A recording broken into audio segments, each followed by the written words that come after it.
Amendment 4 has to do with voters having to vote on every single amendment to the comprehensive plan. I meant to go by the city of Destin and pick up the comp plan from there. It's a stack. And it's not just a couple revisions that happen per year. It's many, many revisions. And it's a constant process, and it's a constant update. And we're talking about having to educate every single voter every single time there's the slightest amendment to a comp plan. That's for any comp plan there is. In addition, nothing can be done until the voters vote, which means special elections, which means lots of money, which means lots of taxes, which means lots of confusion. There just simply isn't enough negative things that I can even say. There's not a word horrible enough to describe Amendment 4. One little city down in Pinellas County, St. Pete Beach, they have already voted on Amendment 4 for their city. They did this several years ago, and it's been a disaster. The same people who pitched Amendment 4 to them and said that it would give it would put the growth in the hands of the people is how it was pitched. They said the people would get to vote on how things would go, and that sounded really good. It sounded really positive. So they took the bait, and they voted yes. Well, now they can't get anything done. The city's practically bankrupt. The very first election they had, the same people who sold them the bill then turned around and sued them about how they voted for the bill. And they've been in litigation ever since, costing them even more money. So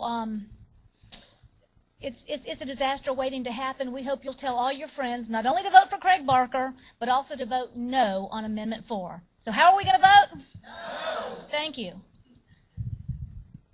I'd like to add a word about Amendment 4. For years it was sold as hometown democracy.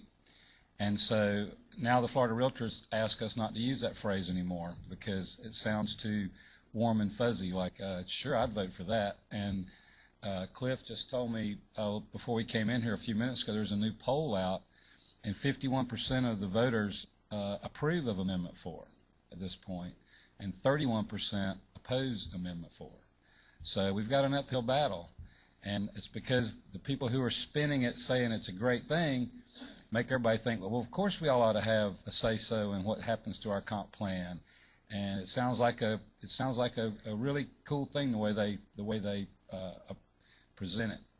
But what we know, and from what research at University of Florida and other places has shown, is it will shut down growth. It will stop job creation for construction and things like that. And it will cost the counties a lot of money to put on a lot of elections. You see, this election we're having right now, next week on the 23rd, it's costing $100,000 for Okaloosa County to put on that election. I'm not sure what Santa Rosa's having to spend. Then when there's with the other candidate in the race now, there's a second election, so there's another $100,000. So we're spending almost $200,000 of unbudgeted funds to make this election happen. So imagine if every week you heard, oh, we got another election coming up, somebody's proposed a change, we got to go vote again, how much money that would take, how difficult it would be to keep getting people to go to the polls anyway. I mean, it's hard enough. They're expecting less than 10% to turn out for the special election. So we got a tough battle. It's not as easy as just saying vote no. You got to tell people what the problems would do. You think the economy's hurting now? Pass Amendment 4 and watch this economy come to even a more screeching halt. So we definitely would like for you to vote no on 4 and tell all your friends to vote no on 4 and tell them why. And we'll make copies of this card available if y'all would like some to hand out. There'll be some afterward. I know they got a few left over, and it's not until November, this vote, so we got time to educate. So that's what we'll be doing over the next several months. So look for more information as time goes on here.